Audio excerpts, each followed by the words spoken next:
시청자 여러분 안녕하십니까? 군산 시정뉴스입니다. 군산 수제 맥주가 인기를 끌면서 핵심 원료인 군산 메가의 주문량이 늘고 있습니다. 하지만 취약한 생산 기반 시설로 주문량을 따라가지 못하고 있는 형편인데요. 군산시는 정부 공모를 통해 국비를 확보해 생산 기반 시설을 늘려나갈 계획입니다. 보리를 싹트게 한 후 말린 메가. 군산에서 수제 맥주가 인기를 끌면서 맥주 재료인 메가 주문이 급증하고 있습니다. 군산의 메가 생산량은 한 해 150여 톤. 하지만 식혜 원료로도 쓰이면서 주문은 8배에 달하는 1,200여 톤에 이릅니다. 1,050톤의 생산이 필요하지만 주문량을 따라가지 못하고 있는 상황. 수요에 대응하지 못해서 가공업체에 원료곡, 보리를 공급하고 있는데 부가가치와 또 타 자치단체와의 경쟁력을 높이기 위해서는 가공을 해서 공급하는 것이 훨씬 지속 가능하다. 보리를 그대로 팔 때와 메가로 공급하게 되면 30% 이상의 부가가치 효과가 있어 그만큼 농가 소득에 도움이 됩니다. 군산시가 메가 생산 시설을 확대하려는 이유입니다. 정부의 전략 장목 다각화 사업 공모에 도전해 50억 원을 지원받아 1,000여 톤 생산이 가능한 시설을 확대하겠다는 겁니다. 관건은 공모 조건입니다. 아직은 이 사업에 보리 품목이 없어 공모 자격을 갖추지 못했기 때문입니다. 하지만 군산의 수제 맥주가 널리 알려지면서 농림식품부도 보리 포함 여부를 검토하고 있는 것으로 알려졌습니다.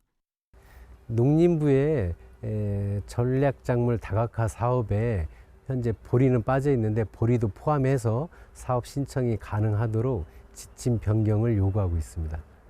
주문량을 따라가지 못하는 메가 생산량, 부가가치가 높은 만큼 생산 기반 확대가 절실해 보입니다. 군산시가 새만금 농생명용지 309를 산업용지로 바꿔줄 것을 요구할 방침입니다. 군산시는 늘어나는 기업 유치를 위해 산업용지 확대가 불가피하다며 새만금 개발청에 건의하기로 했습니다. 부안군도 새만금 농생명용지 709를 산업용지로 바꿔줄 것을 요청했습니다. 한편 정부가 새롭게 수립하는 새만금 기본계획은 산업용지 확대와 광역개발에 초점이 맞춰졌습니다.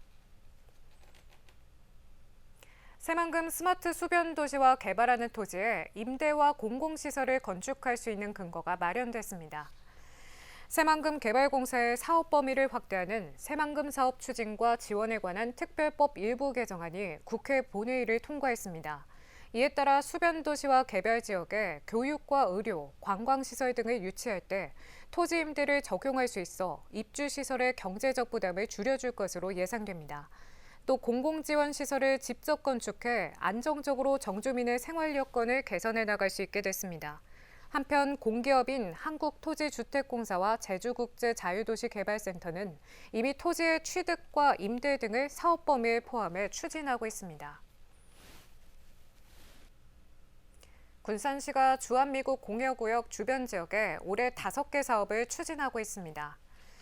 군산시는 올해 118억 원을 확보해 리츠플라자 호텔 주변 도로 개설과 확장 공사, 옥구와 옥설을 잇는 지방도 709호선 확포장 공사, 신덕에서 개정마을 도로 확포장 등 5건을 추진하고 있습니다. 앞서 시는 지난 2009년부터 2023년까지 1,365억 원을 투입해 군산 공항로와 타운로 등 8개 사업을 완료했습니다. 이 사업은 지난 2006년 주한미국 공여구역 지원 특별법이 제정된 후 오는 2026년까지 국비 50%를 지원받아 추진하고 있습니다. 군산시가 올해 수확한 공공비축 미국 5,370톤을 매입할 계획입니다. 군산시는 지난 4일부터 오는 29일까지 이같이 건조별을 매입하고 추후 쌀값 안정을 위해 시장 격리곡 1,826톤을 추가 매입할 예정입니다. 매입대금 중간 정산금은 매입 직후 먼저 지급하고 최종 전산금은 매입 가격이 확정되면 12월 말에 지급합니다. 매입 품종은 신동진과 해품, 안평 3개 품종이며 수분이 13에서 15%로 건조된 벼만 매입합니다. 군산 금강호 캠핑장이 내년 1월 정식 문을 엽니다. 군산시에 따르면 금강호 관광지 국민여가 캠핑장 조성 사업이 공사를 완료하고 이달부터 시범 운영에 들어갔습니다. 캠핑장은 2달 동안 시범 운영을 거쳐 내년 1월 본격 운영되며 위탁업체로 선정된 군산스테이가 맡게 됩니다. 캠핑장이 본격 운영되면 불법 야영과 쓰레기, 소음 민원이 해결되고 체류형 관광 활성화가 기대됩니다. 내년 군산사랑 상품권 발행 규모가 올해와 동일한 3천억 원이 반영될 전망입니다. 군산시에 따르면 내년 군산사랑 상품권 발행 규모는 3천억 원으로 지류 300억 원, 모바일 2,700억 원입니다. 할인율은 현행 10%를 그대로 유지하며 월 구매 금액 한도도 40만 원입니다. 한편 군산사랑 상품권은 지난 2018년 첫 발행 이후 현재까지 2조 5,635억 원이 판매됐으며 내년 예산은 국회 협상 과정에서 되살아날 가능성도 예상됩니다. 군산시가 양질의 일자리 창출을 위해 민간 산업과 머리를 맞댔습니다.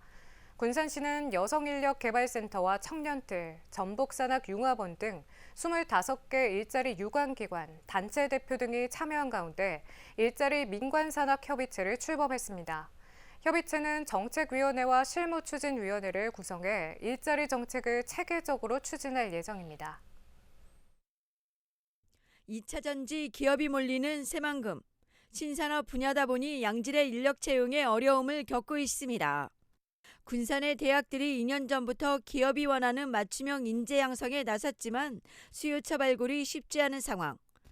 저희 대학만 하더라도 대학생, 대학원생, 그다음에 단기 강좌, 여러 가지 평생학습 이런 걸로 해서 매년 한 2,000명 이상의 인력을 지역사회에 배출하고 있는데 다만 이제 그동안에 아쉬웠던 게 저희 대학하고 기업하고 그다음에 일자리를 위한 중간 조직들과의 여러 가지 미스매치 때문에 우수한 인력들이 지역에 정주하지 못하고 수도권이라든지 이런 데를 가는 것이 좀 안타까웠습니다. 군산의 일자리 정책을 효율적으로 추진하기 위한 거버넌스가 출범했습니다. 군산 일자리 민관산학협의체는 군산시와 대학, 고등학교, 소상공인 등 25개 기관으로 구성되어 있습니다. 협의체는 군산시 일자리 정책 기본 조례를 바탕으로 다양한 일자리 사업을 체계적, 종합적으로 관리하기 위해 민관산학이 참여하는 협력업체입니다. 기업이 와도 일자리가 일을 할 수 있는 사람이 없기 때문에 많은 어려움을 겪고 있는 것도 사실입니다.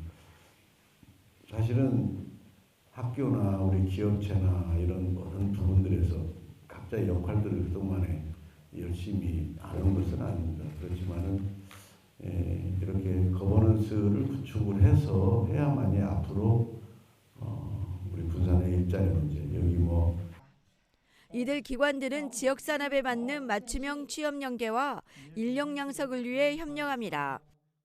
시는 정책위원회와 실무추진위원회를 구성해 일자리 정책을 발굴하고 체계적으로 추진할 예정입니다. 또 25개 기관과 단체가 서로 정보를 공유하고 실효성 있는 정책을 발굴해 시책으로 시행하게 됩니다. 고용위기에 선제적으로 대응하기 위해 모인 민관산학. 양질의 일자리 창출은 물론 군산 경제의 체질 개선도 기대됩니다. 의지할 데가 없는 중국 국적의 외국인 노동자가 강경화로 숨지기 전까지 이어져온 지역사회 온정이 화제입니다. 군산시에 따르면 중국 국적의 외국인 노동자 진모 씨가 주거비 체납과 생활고를 겪다가 지난 14일 강경화로 세상을 떠났습니다. 진 씨가 숨지기 전까지 군산 햇빛교회 이영만 목사는 체납된 주거비 200만 원과 의료비 300여만 원을 지원했고 군산의료원은 전북도와 논의를 거쳐 의료비 1,400여만 원을 보탰습니다. 또 옥구의 한 노인 요양병원에서도 병원비 100여만 원과 요양비 무상 지원 등 국경을 넘은 사랑의 온정을 전했습니다. 군산시가 지적 재조사를 통해 선양동과 인피면 술산리에 대한 경계를 결정했습니다. 군산시는 지난 7월 경계결정위원회 심의를 통해 선양동과 인피면 술산리 일대 1,587필지에 대한 경계를 결정했습니다. 선양동은 1970년대 주택 밀집 지역에 개발됐지만 100여 년 전 작성된 지적도가 실제 현황과 경계가 일치하지 않아 주민들이 재산권 행사에 불편을 겪어왔습니다. 한편 시는 지난 2013년부터 월명동을 시작으로 지금까지 1268페이지의 지적 재조사 사업을 완료해 지적 불부합지를 정리했습니다. 군산시가 친환경 농산물 생산을 위해 천적을 이용해 해충을 방제하는 천적농법을 지원하고 있습니다. 군산시 농업기술센터는 천적 증식실을 조성해 지난 3월부터 11헥타르에 대해 천적농법을 보급했다고 밝혔습니다. 천적농법은 해충인 응애류 발생 시기에 맞춰 방제 효과가 있는 천적인 뿌리 이리응애를 투입해 작물 피해를 최소화하는 농법입니다.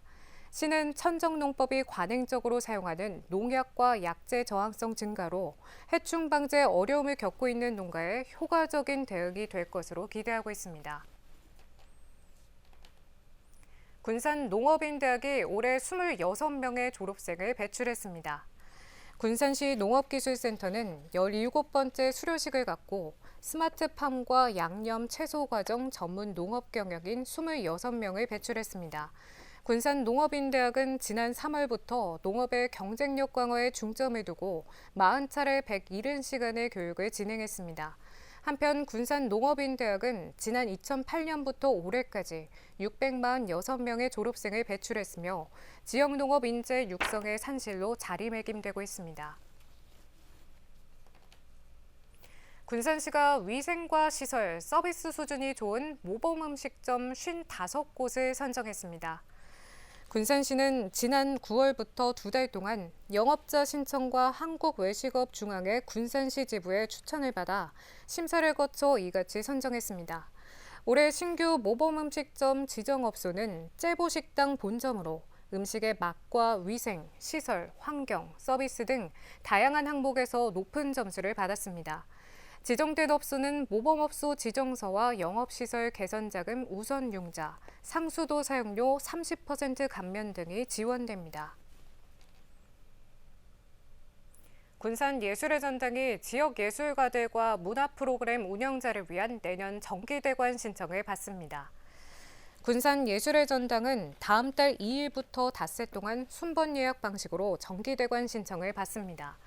순번 예약은 공연의 경우 오는 25일 오전 10시부터, 전시는 28일 오전 10시부터 티켓링크 온라인 접속을 통해 신청하면 됩니다. 티켓링크에서 순번 예약 후 대관 방문 신청은 공연은 12월 2일부터 4일까지, 전시는 12월 5일부터 6일까지입니다. 다음은 읍면동 소식입니다.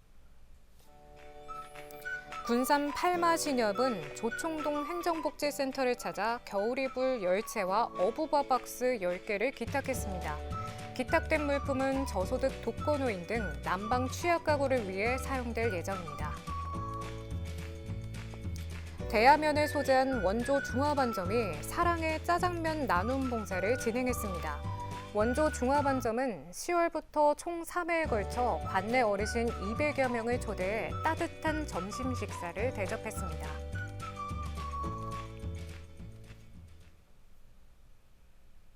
이것으로 군산 시정 뉴스를 마칩니다. 시청해주신 여러분 고맙습니다.